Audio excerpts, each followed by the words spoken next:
Electrocast. Why take one vacation with the family when you could take all of them? With Royal Caribbean, you don't just go to the beach. You visit a private island and race down the tallest water slide in North America. You don't just go for a road trip. You ATV and zip line through the jungle. You don't just go somewhere new. You rappel down waterfalls and discover ancient temples. Because this isn't just any vacation. This is all the vacations. Come seek the Royal Caribbean. Ships Registry, Bahamas.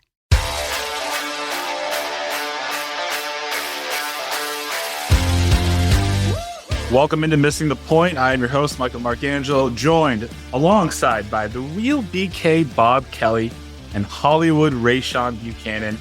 And on this episode, we're diving deep into our misery bucket, and we're going to talk about the collapse of the Boston Bruins and the awful game one of the Celtics versus the Philadelphia 76ers, which, by the way, I'm still not worried.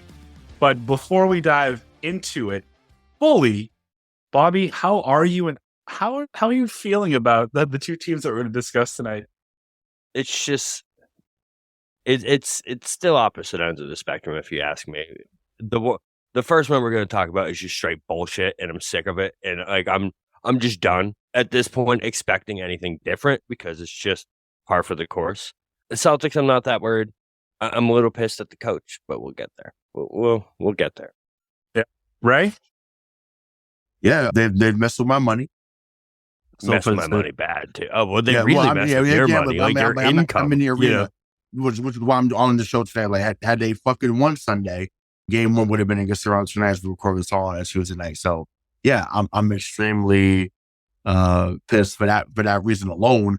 On top of all the other stuff that happened that unfolded during the series. So yeah, ready for the deep dive, ready for the therapy session. So let's do it.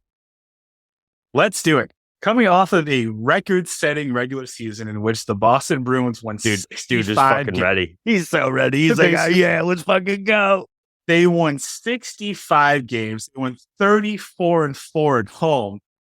They proceeded to lose 3 straight games at the Garden against the Florida Panthers, who they scored 43 more points during 43 more points then during the regular season, ending Game 7 4-3 in overtime.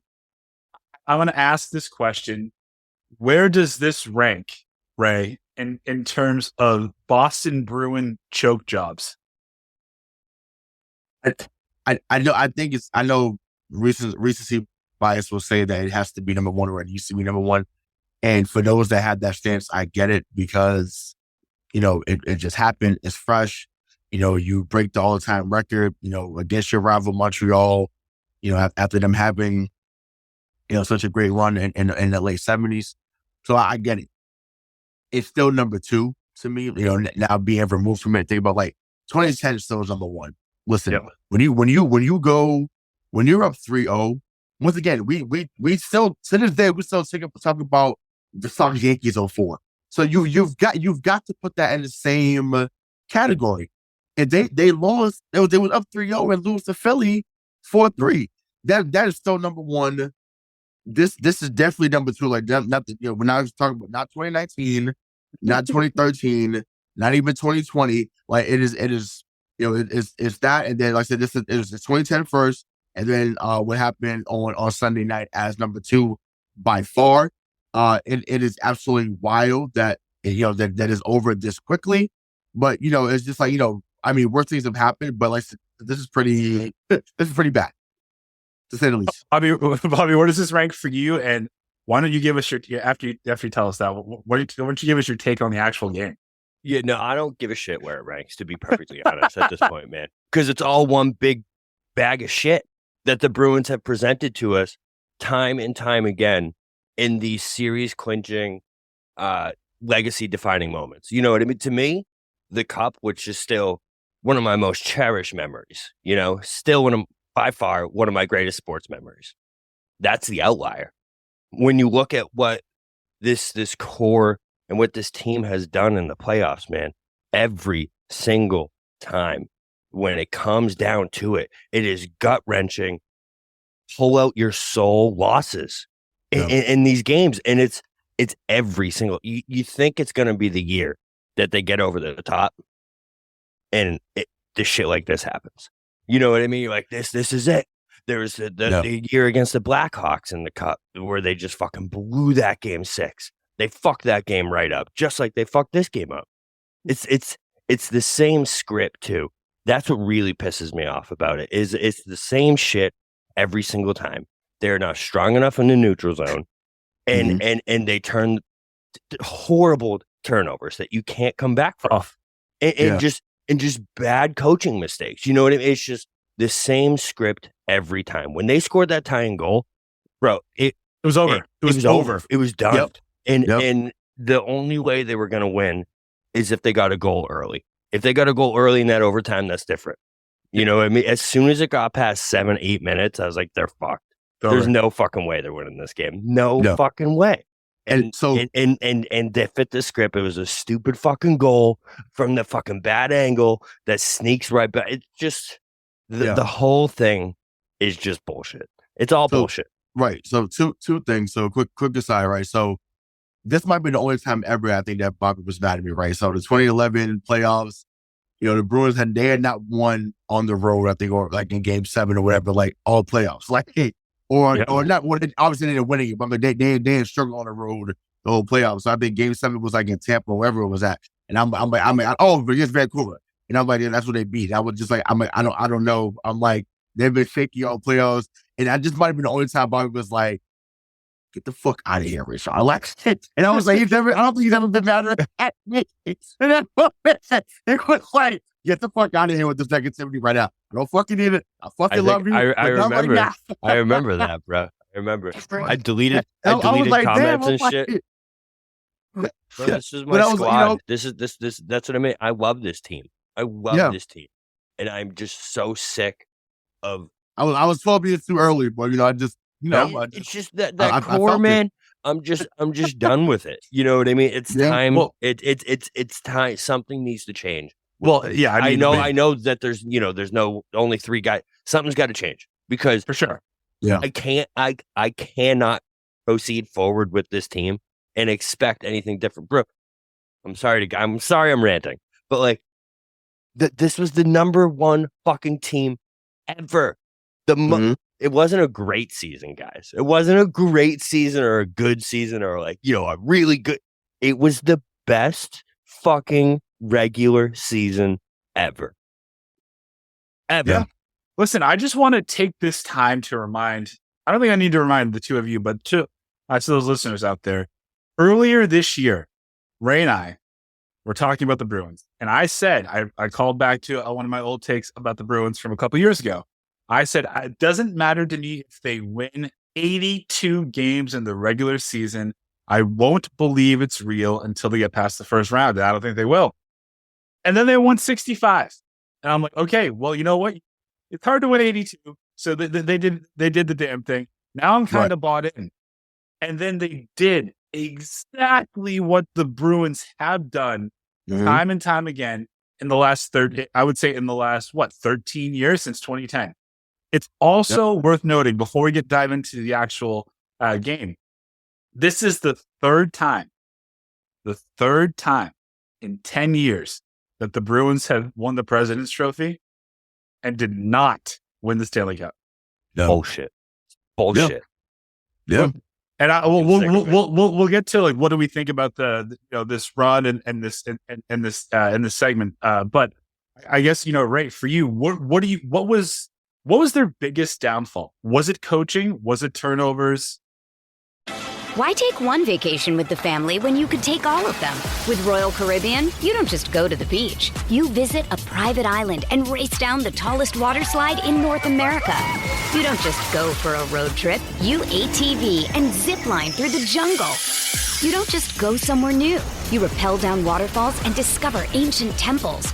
Because this isn't just any vacation. This is all the vacations. Come seek the Royal Caribbean. Ships Registry, Bahamas.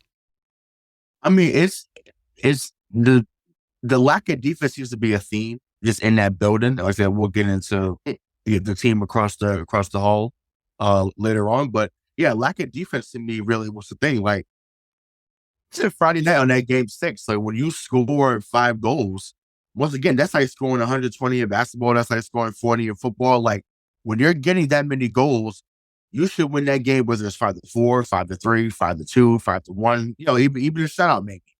And the fact that you gave up 7 goals. I mean, I know the 7 was an empty netter, but whatever, it counts.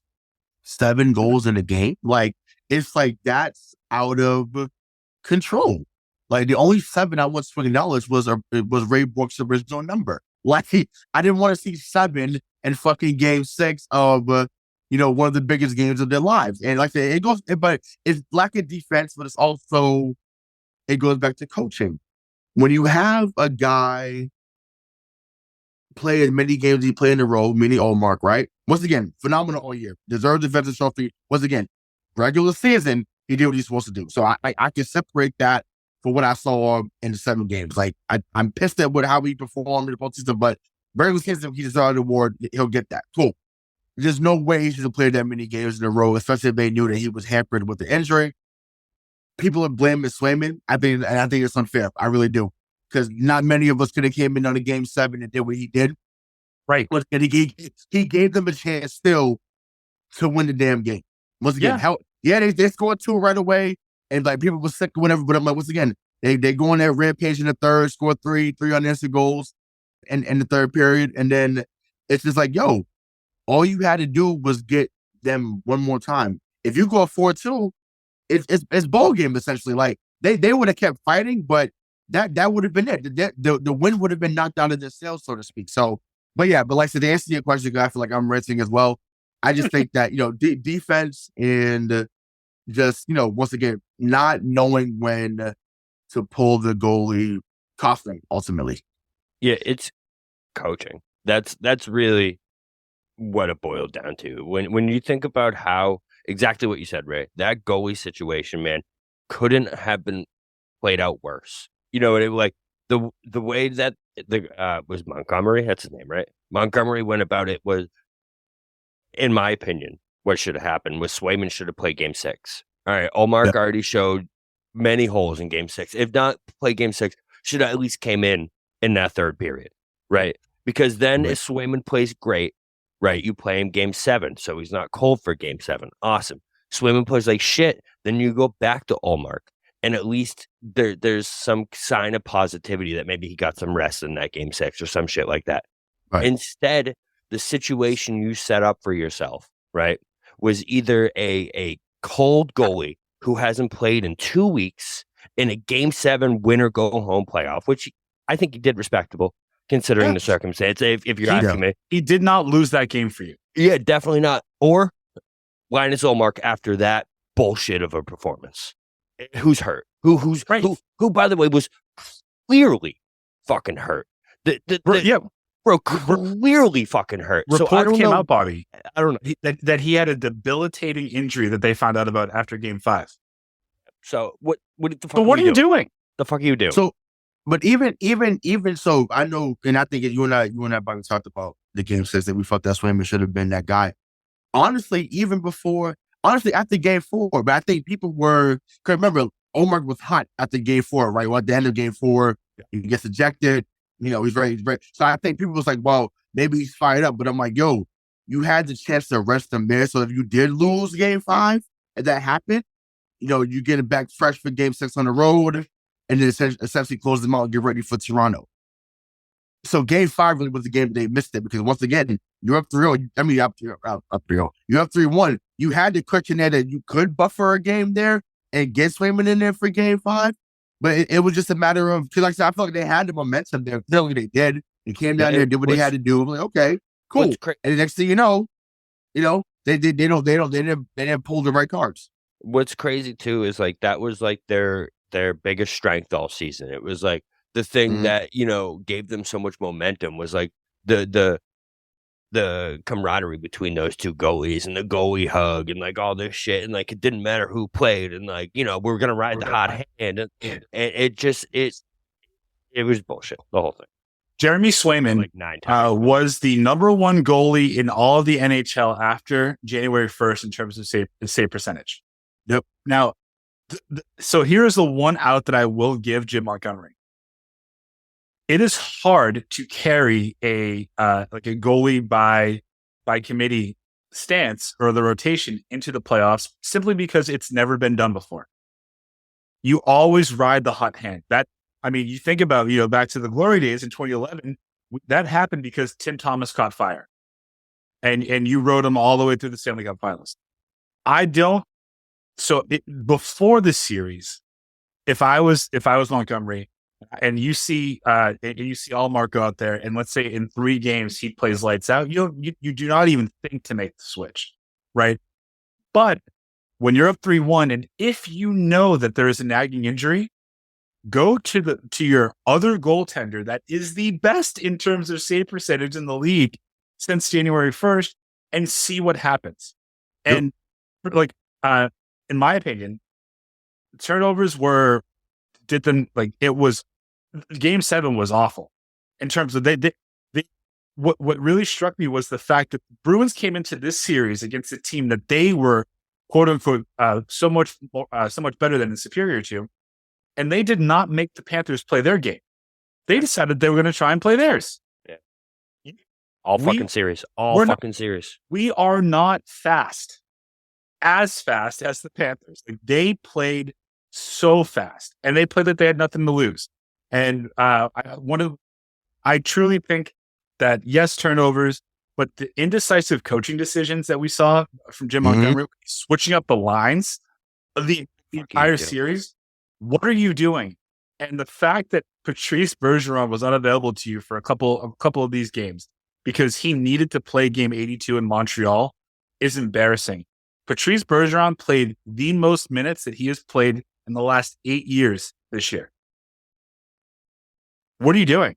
I truly, I don't understand. It doesn't make sense to me. But right, neutral zone turnovers. Just to give you a little insight, the Boston Bruins had 18 giveaways in Game 7. The Panthers had 9. Yep. By the way, it was a 2-to-1 ratio the entire series. So, why do you think that was? Well, it's Festival Pasternak, right? I think he is someone that is built for turnovers. I think that's just what he does. And I remember some other pundits, speaking about that, like, would that be an issue? And it was like, oh no, he's kind of high risk, high reward. Well, it starts with him and it kind of trickles down, right? So I felt like they also missed opportunities to shoot. I said all year when I was in the Garden or I talked to people about it, when they led with shots on goal, they usually were going to win the game because if they're the aggressor, you got 5-6 guys that had 15 goals or more. So clearly you have the advantage there. But yeah, weak passes, not knowing when to shoot. I think all that culminated together was led to, like you said, it led to the 2-1 ratio. Once again, I'm a math teacher. I didn't want to talk ratio tonight. And it's wild that we have to make that comparison, but it's sad. It's sad that they couldn't control the puck when they needed to the most, which is why they're on the couch like us watching the rest of the playoffs.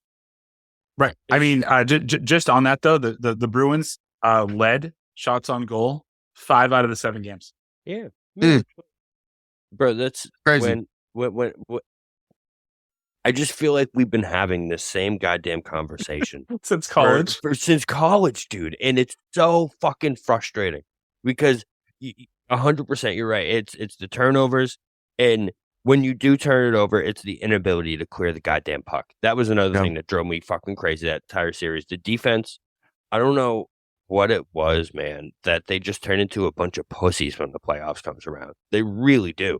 And most notable, it always seems like it's that guy that we trade for, that we're trying to, add that addition to the defense. Linus, or not Allmark, what's his name? Orlov? No.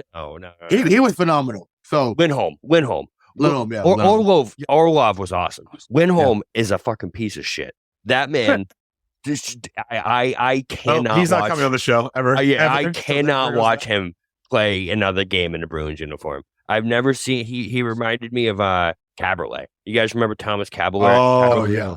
Yeah. It was like a 1-to-1 comparison of people that think they're playing defense, but it's not defense to let someone get their spot and then shove them after they've already made the fucking play. And you're like, bro, what? Sorry. I'm just going right back to that Game 7 attitude. Yeah, I mean, I can't do this with this team anymore. It's true.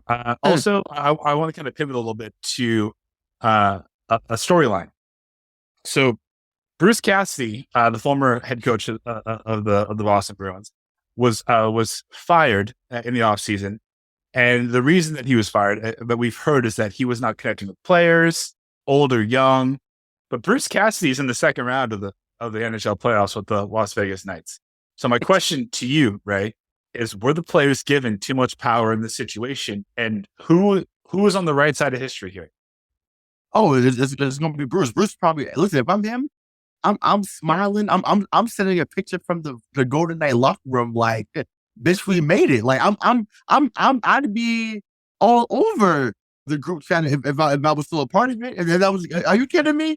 Of course, it's on the right side of history. Like, the man, once again, they went on a tirade when this man got let go. Oh, he didn't like us. He didn't appreciate us. Like, did all that. So all that talking you did when this man got you to the finals, we got the Patriots Cup. I mean, listen, Tampa Bay was a fucking wagon that year. They had an excellent 3-4 year run. So I that looking back at it now, that doesn't look as bad as we felt in that moment. Also, Tuca abandoned the team to play golf, but right, correct. Who knows? I mean, maybe they should call it back for at least he wasn't involved, right? At least he wasn't involved. The way that shit was going, that'd be, players. I mean, Phil, Raycroft, somebody came back and did something there. But Cassidy definitely is on the right side of history. And once again, when guys get wrongfully done, I'm always happy to see them flourish elsewhere. And I felt like it was premature. So it's just like, the and I hate to use the same, but it's relevant to this. The inmates were running the asylum. And right. Unfortunately, it led to an early exit. That's something. Yeah, I mean, Bobby, in addition to that question, I mean, didn't it look like in game, I think, what was it, game 2, that Montgomery was panicking? Yeah. But he was as frantic as a rookie would be. So I'll pose the same question to you. Do you think that the players were given too much power in the Cassidy situation? Who comes out on the right side of history, and what do you do with Jim Montgomery now? Because clearly the moment was too big for him. I think the person that was given too much power is Don Sweeney. I think that's what it comes down to, is they picked the GM over the coach, and we all knew at the time it was a fucking mistake. We've been calling for Sweeney's head for fucking years on this show, and when they fired Cassidy after last year, I hated it. I hated the move at the time, and I hate it even more now. Yeah, I was. Don't get me wrong, I was definitely throughout the season like, oh yeah, fuck you, Cassidy. We don't need you. We 58 wins. But yeah, it seems like 65 wins. Wrong. How many? 65? 65. Yeah. Jesus. No, it was up for last year. I guess it was up last year. But Jesus Christ. Yeah. No, I think Bobby was talking about this year. I was. Oh, gotcha. Right. Yeah, I was. It's just it's unfortunate that they gave the wrong people the power, because we knew it, man. That's what's always the most frustrating part, is when you know it at the time. I don't think we knew it. Yeah, but come on, man. When they fired Cassidy, every single one of us was like, "Come on." They scapegoated the wrong person, and it was so obvious at the time. And it's so frustrating that now we're at a point where the coach, because you're so right, man. The coach was so clearly the weak spot of what was going on, and it was he lost everything in that Game 7. So I would just say, like, at the time, I think that we all collectively as a fan base probably questioned it, because Bruce, for the most part, had done his job. Like, there were not really there weren't the level of bad years under Bruce as there were with Claude, right? And for the most part, like, it looked like Bruce was playing younger players. I liked Bruce, man. I liked him. Yeah, but he also gave it to them. What I will say is that I think, I don't want to speak for anybody, but I think our fears were overcome, by New Year's Day when they looked to be a wagon. It's like, oh, this is exactly what they needed. And it turns out that the NHL is a little bit different than the NBA, where you still need coaching in the playoffs. And we'll talk a little bit more about that later. That was a fucking big market tease, huh? Nice. It doesn't matter the level, how many core guys you have that have been there before. The problem with the NHL and the players is that because they have done it, they think they can still do it. And you as a coach need to be the voice of reason and say, no, you do not need to play the most minutes that you played in 8 years, Patrice Bergeron. You do not need to play in Montreal. Just fucking rest. Because honestly, the torn labrum. Isn't that what came out? Yeah, herniated disc. Herniated disc. Good. Yeah. Good. I mean, yeah. I don't have this captain. Issue. The captain. The captain, no fucking big deal. Yeah. I don't have an issue as much as Mike's making it to be with them playing him. I honestly thought that, I think when Krejci returned, when who else came back on the team besides Krejci? Bergeron. Bergeron. So when they came back, I'm thinking they was like, you know what? I think in their mind they felt that this was a last run type of thing. So they was like, look, we're getting everything we can out of this season. Clearly it didn't fucking work. But I think that's what they came into that mindset. I'm fine with that. My only resort to what Bobby said about, we chose, and then yes, they definitely chose Sweeney over Cassidy. But to me, Sweeney helped redeem himself at the trade deadline. When you go get Orlov, when you go get Bertuzzi, Bertuzzi was a monster. I fucking love Bertuzzi. You bring over Philippe, so they brought in guys that, use the basketball term, but they get it out the mud in hockey sense. Like, you got guys that were gritty, somewhat tough, so it worked. Right. Excuse me. They go ahead. Can you imagine if Sweeney had gone all in like he did this year with the head coach like Bruce Cassidy last year? Right. Oh, right. I mean, yes. Right. They might have won. They might have won 70 games, but it's just, to me, at the end of the day, obviously, and I feel like it seems to be a theme really this whole year of 2023. Right. You think about March Madness, all the lower seeds had basically got to the Final Four or the Elite Eight. You think about what's happening now in the NBA. The Miami Heat beat the Bucks. The Lakers ended up being the Grizzlies. Warriors beat the Kings. Like, all these lower seed teams across the board. The Kraken beat the defending champ. That's getting swept under the fucking rug because of what happened here with the Bruins. Like, the Kraken, Colorado just won, right? Just won, but yet since Seattle beat them at 7, it's like, okay, well, just we'll see you next year type thing. So it seems to be a theme. Once again, I hate that we had part of history, or we're on the wrong side of history in that regard, but it seems to be the theme. It's the year of the underdog right now in 2023. So go ahead, Bobby. Yeah. So what really annoys me too is, so we talked about Sweeney, who has too much power, blah blah blah blah.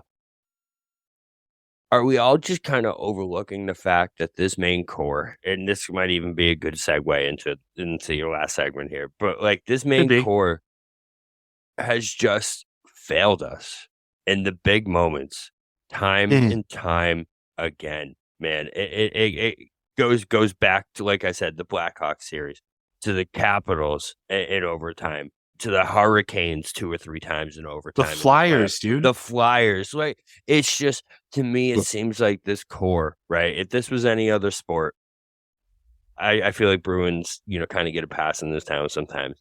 Because if this was any other sport, there's no fucking way these 3 guys would still be together. And it would still be this core, going strong like this, if it was year after year of playoff collapses, not defeats, utter collapses just still in the young, big bro. Moments. You're still young, bro. Can't get run of, bro. But it's only if oh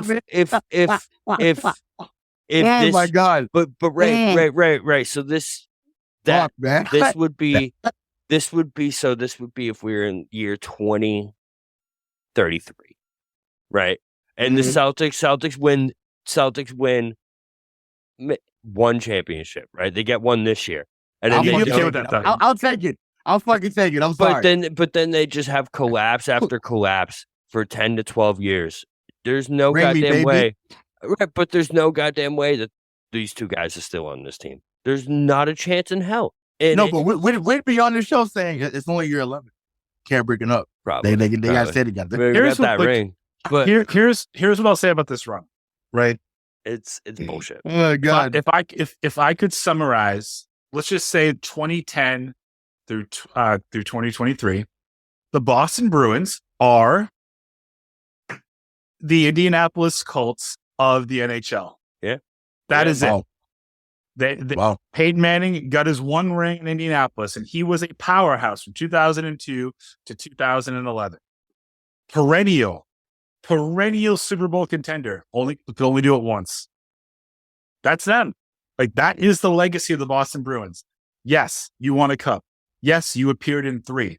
But the difference between what they are now and what they could have been if they actually closed out this run is you are a team that appeared in 4 Stanley Cup championships in the span of 13 years, and you won 2 of them. You bookended it. It was the best record ever. Ever. 34-4 at home in the regular season, and you lost 3 playoff games at home. Oh my! Yo, let me get perspective. Like, it's so unbelievable that this is how this goes down. You know what I mean? Like, the whole thing is just it's wild. It's unbelievable, right? It's you couldn't script it better, and it's so Bruins, and that's I sent this text like 6 times where I was like, I know this script. As soon as it got to the 3rd period, I was like, I know this script. I've seen this game. I know exactly what is coming, and then that is what happened. You know what I mean? It's just it's wild. It's wild, right? Yeah, no, just so two things, right? So I want to give perspective, give context, because like I said, listen to the show. You know that I work at TD Garden, but game 2 they lose, right? They lose 50. Yeah, they lose.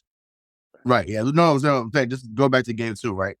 Or whatever one of the first 2 they lost. I forget what it is. Everything's a blur right now, but they lose one of the first 2 at TD.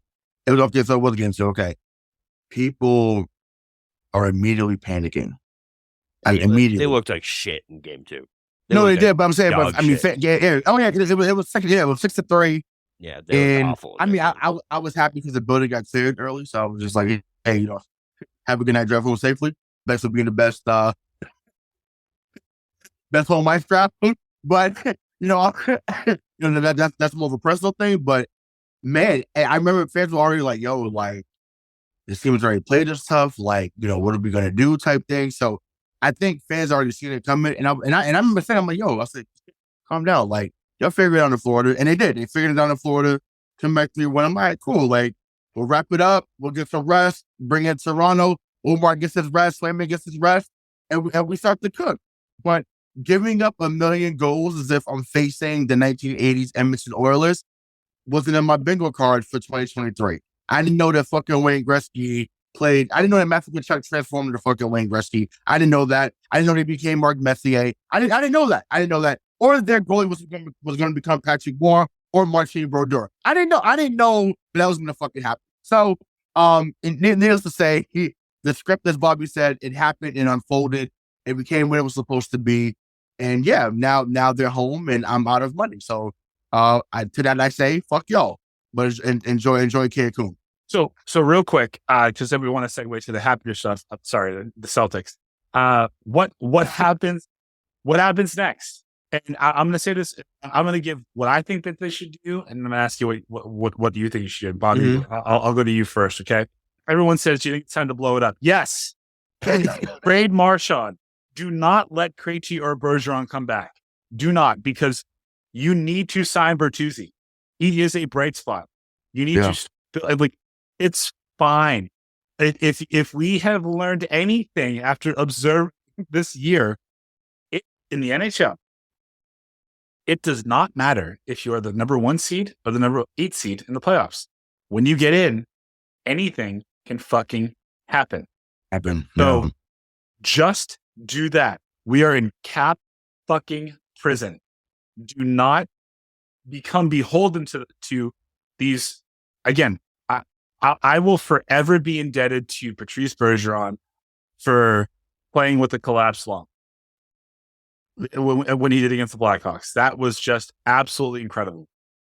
You still only won one championship.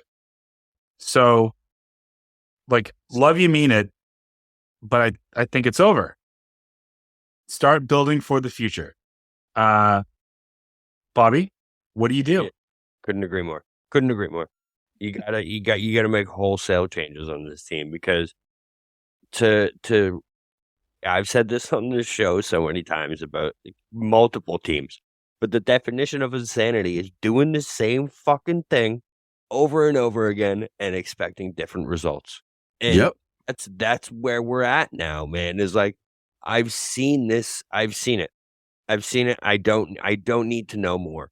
Like, I watch less Bruins hockey now than I ever have before, even this year, because I know. No, you just fucking know. I know when it comes down to it in the playoffs, they're gonna rip my fucking heart out, and I'm sick of it. I'm sick of it. I'm sick of this core. I'm ready. I'm ready to be the worst team in the fucking NHL, if that's what it takes to rebuild something different. I just want something different. I don't want to do this again. I'm sick of it, and I'm done. That's my thoughts. Ray, supplemental income aside, what do the Bruins do, and what should they do? Oh gosh, I just to me, you got to figure out a way to bring back Bertuzzi and Orlov. Like, I know, they're probably commanding $6 to $7 mil, annually. I know they just took care of Pasternak, they just took care of Zaka as well, which I think those are two pieces that you can use going forward. But yeah, even though his stock is low at this moment, I'd look to see, with what you get for Omar. Yeah, I agree with you. Yeah, Marchand can go. Get Omar the fuck out of here. Yeah, once again, thanks for the regular season, but I'm like, yeah, like you can go. Once again, it's funny because one of the pundits was now, well, they were on one station, they're on another station now, but I don't want to put it out there. But they had mentioned that Omar should have been traded after the deadline. And folks were like, are you out of your fucking mind? So even though that person's takes are usually pretty bad, but as the statement says, the dead clock is right twice a day. So yeah, I just think that moving on from Omar, moving on from Marchand, I agree with that. I don't know, maybe you think about do something with Taylor Hall as well. I know he got hurt towards the end of the year. I like Foligno, so I think Foligno brings some toughness to this team. So I feel like you need guys that's like that. But yeah, see what the full season of Playman does with him being the guy, and yeah, just get some guys on here that can be defenseman. Maybe you talk to the Rangers about getting what's that guy that played defense for them? Is it Fox? His last name Fox? Fox. It's not coming to me, but yeah, I know. I seen his jersey when they came here. They're big fans of him. Like, I feel like maybe you go get a guy like that to help out the defense. But yeah, like there's plenty of things that need to happen. Fox. Adam Fox. There you go. So yeah, I think that's maybe somebody you look at. Once again, they just got beat by the Devils as well in the first round. So maybe they're looking to make changes as well.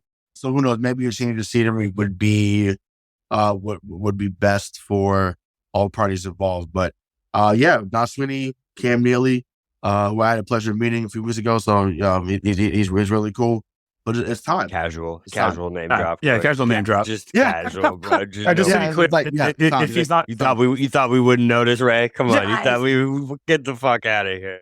If he doesn't appear on the pod, you never actually met him, so it doesn't count. If there's no picture, no proof. No, fuck that. I escorted him to the elevator. No, I definitely met that man.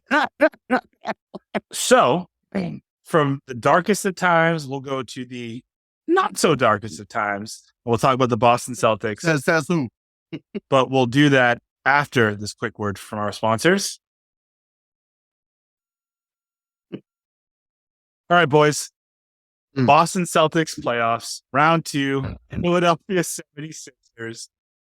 No Embiid? No fucking problem. Don't worry about it. We're going to win by 30.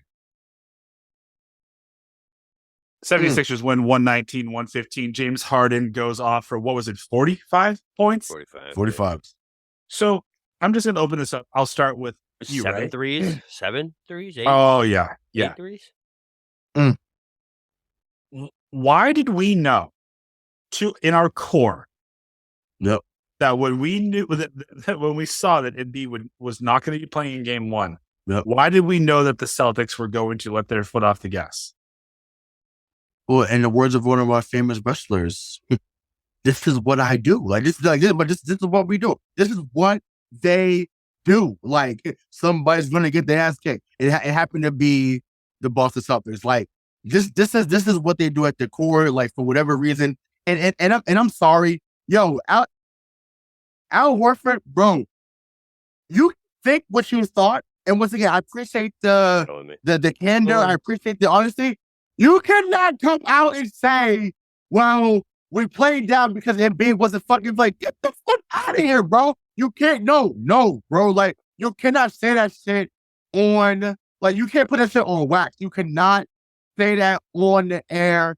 Just say, yo, we didn't play as well. We didn't have the fervor that we needed. Say it like that. Don't say because another man was out that you couldn't get what you need to get. And you was out there on the island getting, they had you ass on the ground.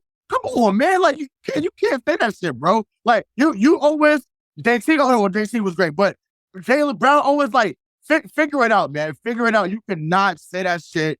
That blew my mind that they had actually acknowledged that shit, saying that, well, because he was out, well, I guess that changed the intensity. Are you fucking serious? Like, get that to me.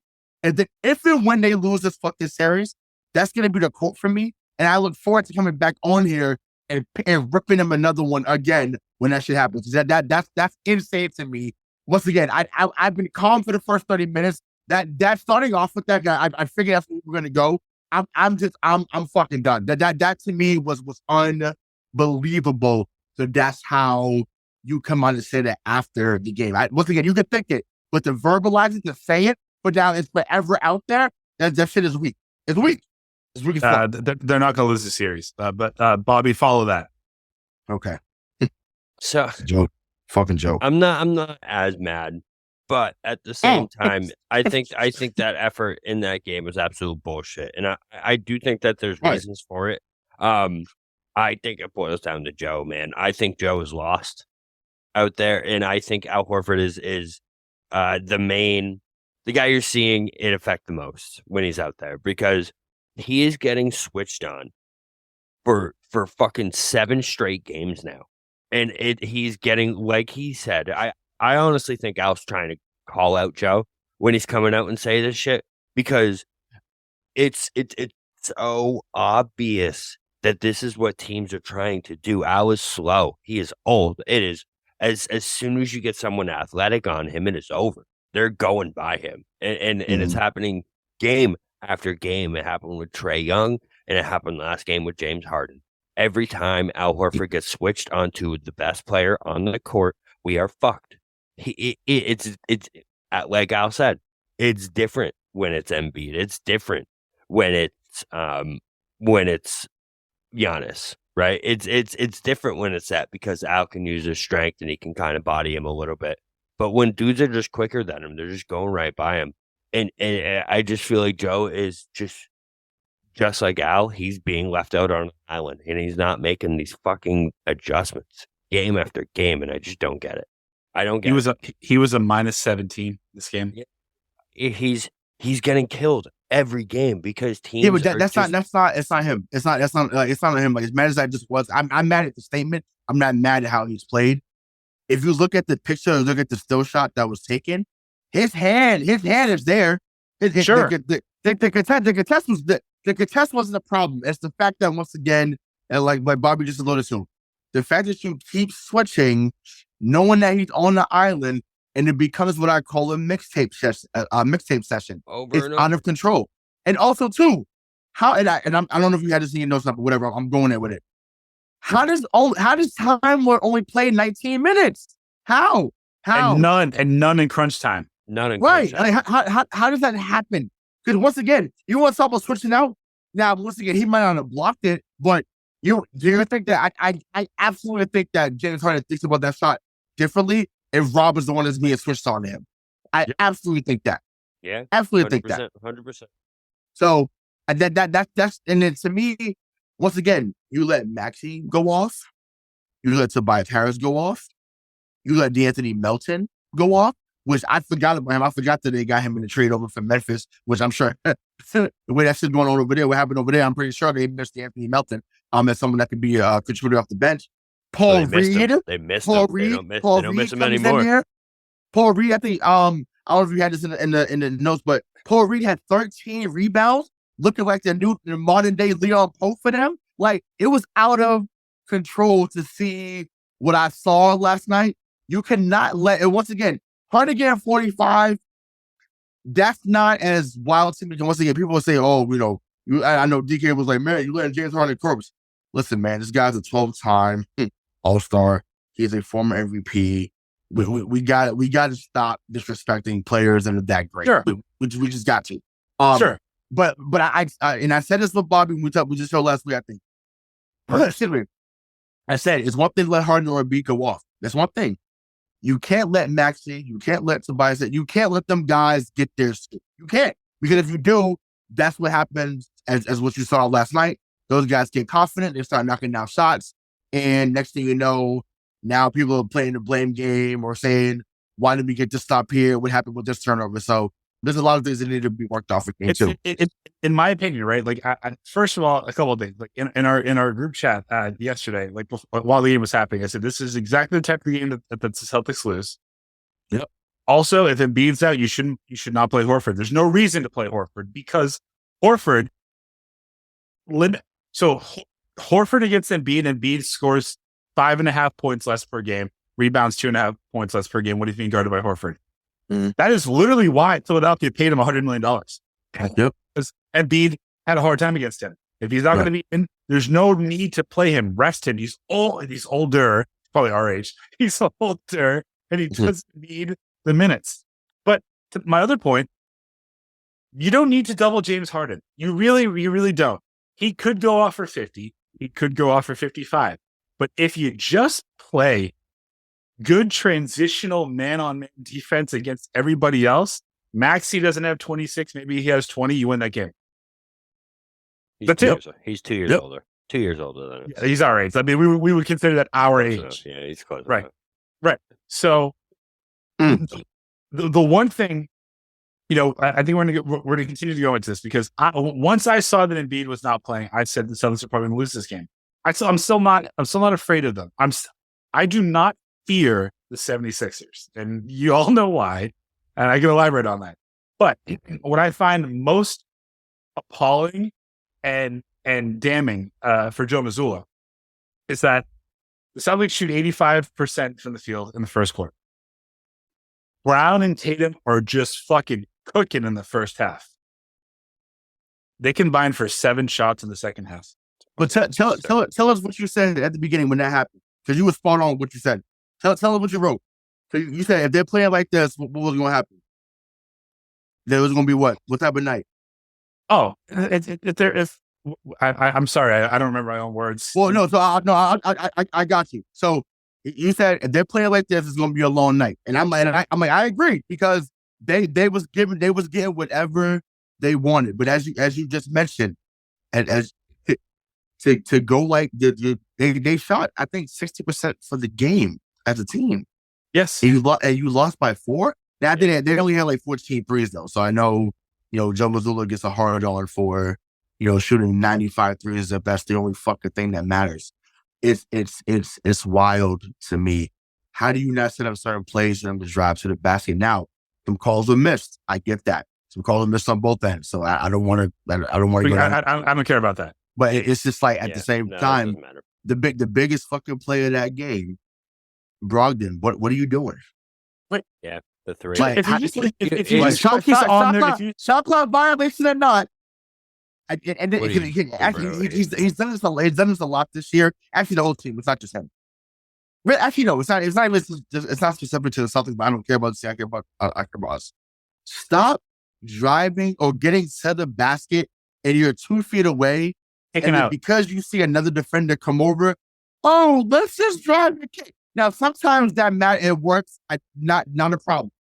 But it's just there. Once again, out of all of our guards, I would say Malcolm Brogdon is number one as a finisher. I think he's the best finisher we have at the rim on the team. Outside, yeah, the little floater, like he has it.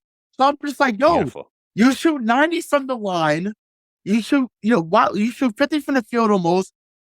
You taking that shot as a high percentage shot. Why would you go back to look to kick it out? If that's the case, give it to Tatum or whoever at 25 feet. Yeah. Let them dribble, ISO ball, and then have Bobby Testis in the group chat saying, fucking hate when they do ISO. Cool. I'd rather be ISO ball than a fucking drive and then kick it and he Tyler McMaster, who's the fastest player on either team, get a breakaway dunk. He traveled, but they wasn't gonna call that in that moment. But so Bobby? the Tatum, I want to elaborate on the Tatum thing real quick because, bro, I'm gonna set you off, but fine. All right, go ahead. So say, in addition to what Bray just said, explain to me why Jaylen Brown, who was shooting 80% from the field and 100% from free throws, only took 3 attempts in the second half. Go ahead. And on top of that, Jason Tatum took 4 in the fourth quarter. And wait, in the second half of the fourth quarter? Second half. Jesus fucking Christ. And that's less than Malcolm Brogdon and Marcus Smart. Correct. Just for the record. Well, Marcus is going to get his shots. Like we all know that. We know that. It's so I don't know. Shame on me for doubting Jason Tatum after I just named my daughter after him. But like, is it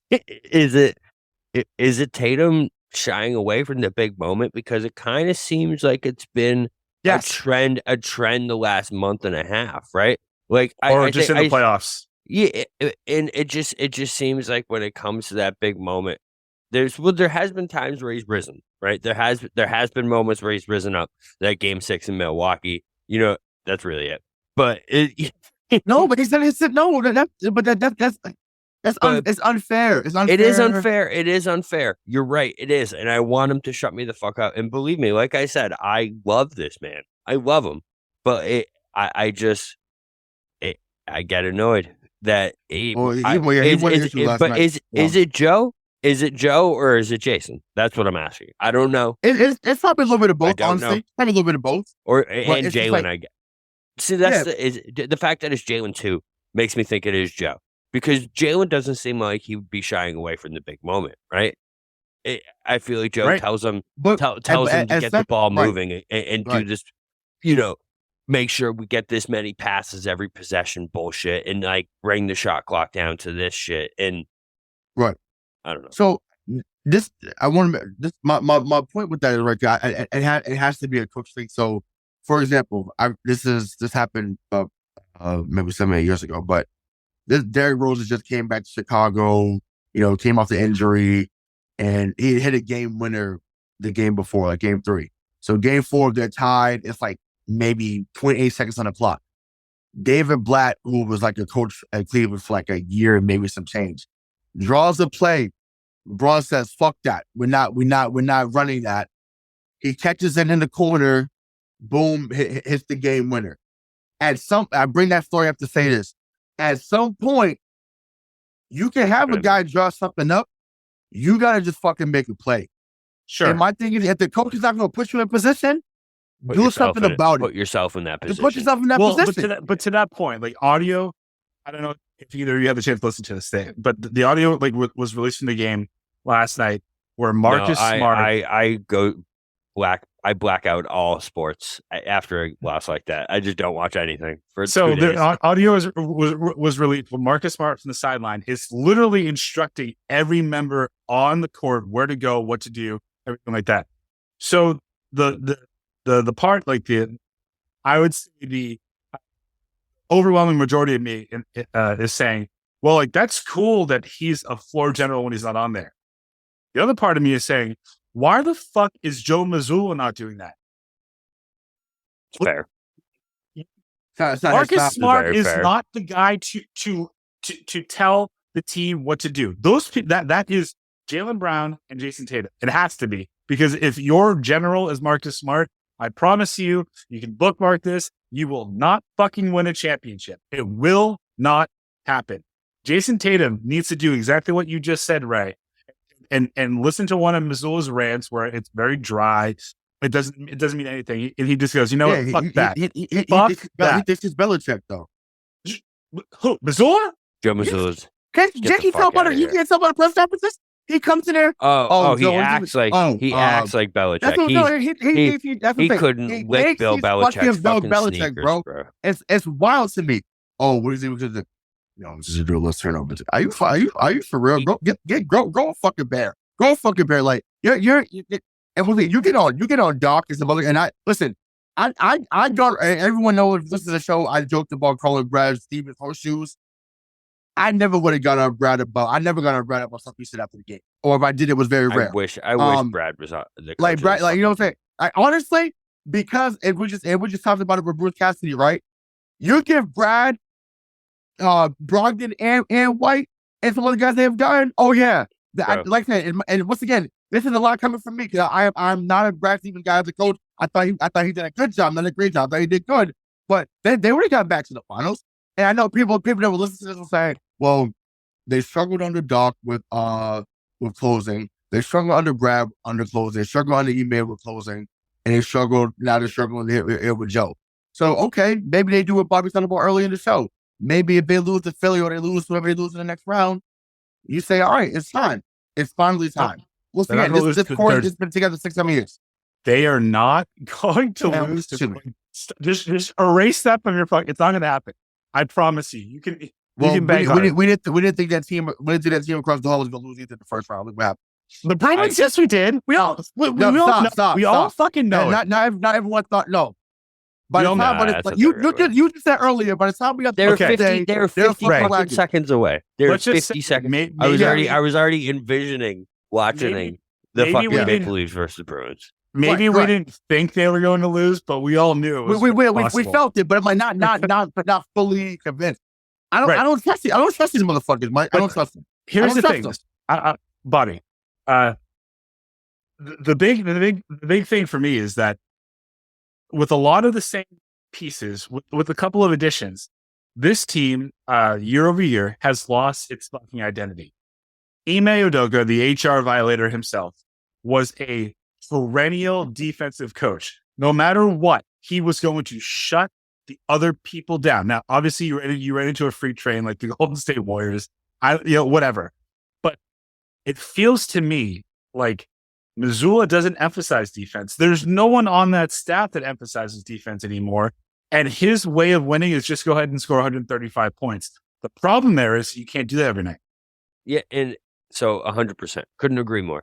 And I pray that the Celtics find someone, if this Joe Mazzulla thing doesn't work out, that reaches that defensive mentality, because you've seen what this team can do in the past when it comes to that defensive prowess, bro. And that's what wins you championships. That's what makes you fucking feared in the NBA.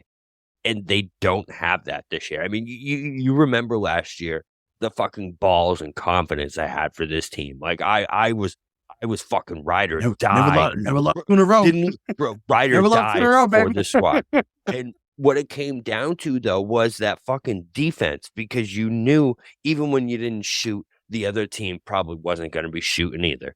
And you knew that the defense was going to do their fucking job. Mm-hmm. And they just don't have that same. No, it's honestly, they don't have that same vibe. Yeah. The vibe is so it ties into accountability. I think yes. So did they blue leads on the email? Yes, that is fact. So for those that listen to this later, they did the same thing on the email. Okay, great. You made your fucking point. Wonderful. Congratulations.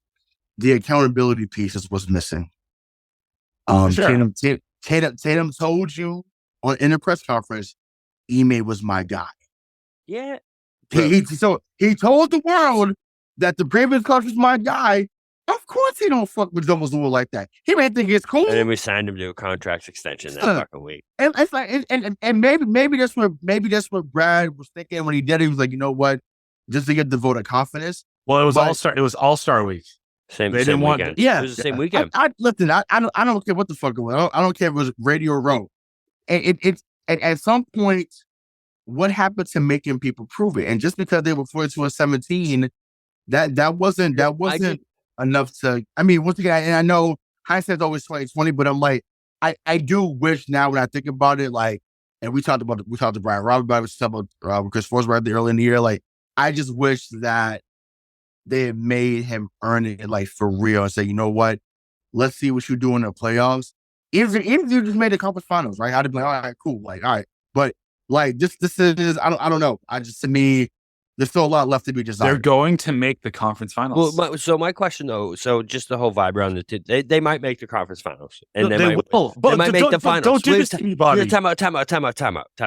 They might make the finals, but what's crazy to me, right, is last year what made them fear throughout the entire NBA and made them a legitimate NBA championship threat was their defense. And then you come into this year, you change nothing except get better, right? You literally don't change the team, and you bring in Malcolm fucking Brogdon and Gallinari, who's not playing. But you bring in these guys, and you completely change the identity of the team in 1 year. And the only thing that changed was the head coach. And to me, that is just, listen, I know their record was better. And I know technically from end to end, they were a better team. But the vibe is just different. And I just don't feel like they're a championship team this year. I don't, man. Whoa. It hurts But me. that. I just don't, man. I don't feel like they're a championship team, and I hope they prove me wrong. Let me ask you a question. But when teams are putting up 130 fucking points on you on a regular basis, the best teams in the NBA are going to wax the fucking floor with you in a 7-game series. Can I raise my hand man. real quick, Bobby? Listen, they've given up 130 points to every fucking team they've played so far. You know Yeah. what I mean? It's I know. fucking Let blasphemy. me ask you a question now. Game 2, with or without Embiid, it's going to be without. Let's say the Celtics win 112-94. Do you still feel the same way? Probably not. No. But, the NBA is a roller coaster of emotions, bro. Well, and especially you're in big the enough NBA man to admit playoffs. But right now, the way I'm looking at it is just like, if you're gonna let dudes do this to you on a nightly, you let Trae Young do it to you. Now you let James Harden do it to you. And, I'm sure Jimmy Butler will do it to him. And I'm sure fucking Stephen Curry will do it to him, or LeBron James, or these guys are gonna. It just wasn't the identity last year, and it just scares the shit out of me how different it is. It really does. It's so different to watch. Every night is so different. The only thing that I want to shift, because once again, I'm not focused on a star getting pissed. I'm just not. Once again, and to be honest, it's the old Dark Rivers thing too. It worked. We saw it work. Let the star get theirs. They're gonna get theirs. You shut everyone else down. That's the key. You want to let Harden get fine. Let him get whatever. He want to get 35, 40 again. Cool. You cannot let other guys, once again, when you let Maxey, Melton, and Tobias Harris combine for almost 50 points, that can't happen. Once again, one of them gets 20, but all three of them get 15 or more. I'm telling you, you've got to stop the others. The stars are gonna get theirs. That's not just we got to get that out of our head. To your point, do you remember what they did to those guys last year? Do you remember what they did to those role players last year? In the series? They fucking dominated each and every. Tyler Herro looked like a shell of himself against the Celtics. Drew Holiday looked like shit. He had one really good game. I remember that. But these supporting cast guys didn't do shit against the Celtics last year, and now they're fucking going off. The bright side here, and to me, to be the positive Do you one, think we were going to be sunshine and rainbows about this team? Is all that needs to happen is in Game 2, tomorrow night, or tonight if you listen to this on Wednesday, James Harden can score 45. Maxey can score 20. Tobias Harris can score 12. Melton can score 15. You win by 10. That's all you need to do. Do not double Harden. It doesn't matter. He alone, he's a great player. No disrespect, Ray. He is a fucking insane offensive talent. No, we agree. However, he ain't better than Jaylen Brown. and Jason Tatum on their best night. Like, he just can't beat them both. He can't. So my question to you, I'm gonna phrase this in a way that is kind of gotcha, because I fundamentally believe that Doc Rivers will fuck this up. I don't fear Doc Rivers in the second round of any playoffs. I don't fear the 76ers, because we have owned them in the last 8 years. It's 3 coaches. The Celtics are 6-8 in their last 14 playoff games at home. Yep. What do they need to do, knowing that Embiid and the MVP, Embiid, is not going to be playing in Game 2? That was confirmed. I didn't know that. That's confirmed. Well, he's doubtful.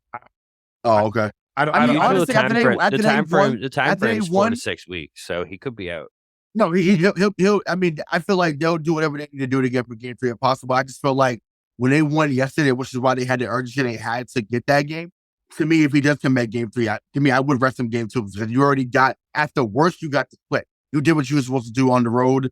Now, okay, you take your chances at home. But the question is, what do they need to do at the crib? Defend it. It's that simple. Like, I'm not looking for style points. I'm not looking for a 20-point blowout. I don't care about that. If it's 112, 111, great. If it's 121 to 98, great. I just want to hear Eddie Palladino say, and that's the ball game.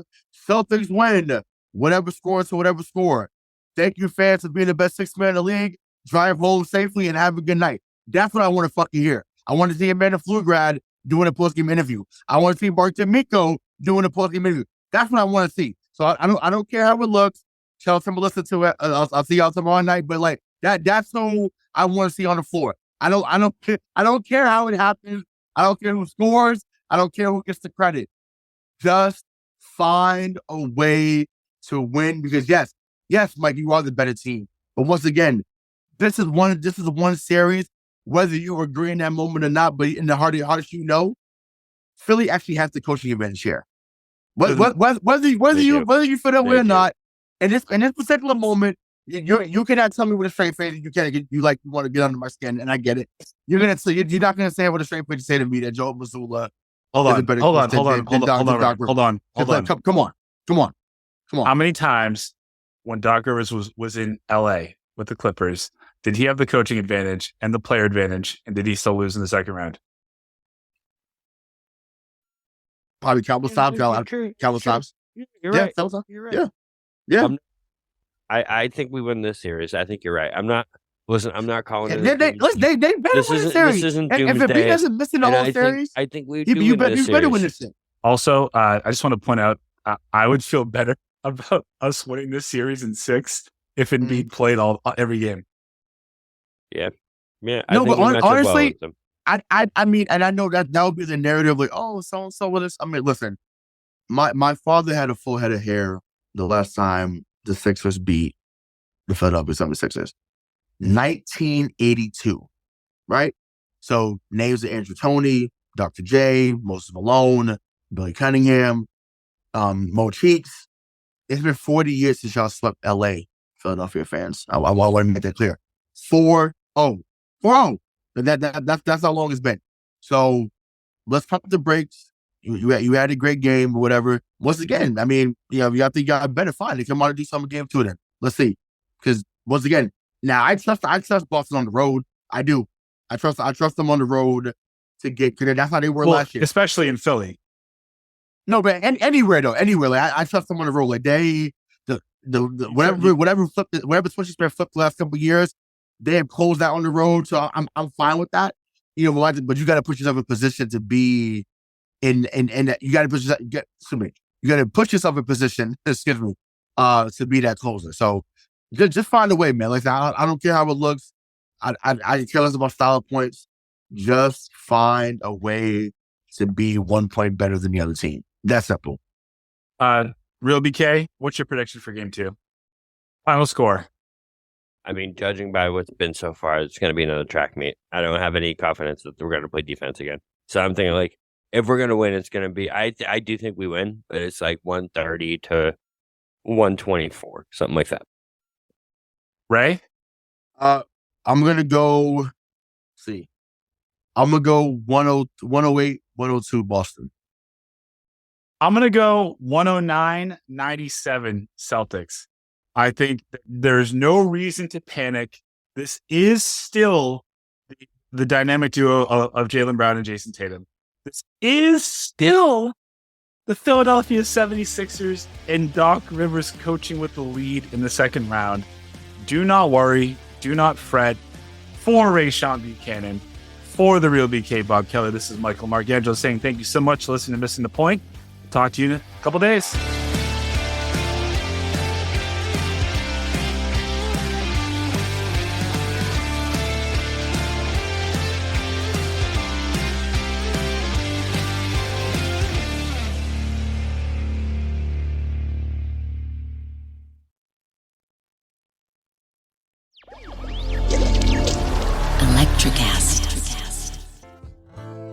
Welcome to Tuning Into Sound Wellbeing, where we harmonise your mind, body and soul. I'm Amanda, your sound therapy expert. And I'm Stephen, the curious explorer uncovering the mysteries of sound. Together we explore vibrations, frequencies and the power of sound therapy and tuning forks. Discover ancient wisdom, reduce stress and tune into a healthier life. Subscribe to Tuning Into Sound Wellbeing today. Hey there, fabulous souls. I'm Stephanie Baklaan. And I'm Eden Alpert. And we're the hosts of the brand new podcast, Unapologetically Fab. Get ready to join us on an amazing and real journey as we dive into life after 40 and own it. We're all about changing the narrative, leaning into who you are, and living a life by your own design. Join us as we embrace life unapologetically and redefine success. This is Unapologetically Fab, an Electric Cat production. See you there.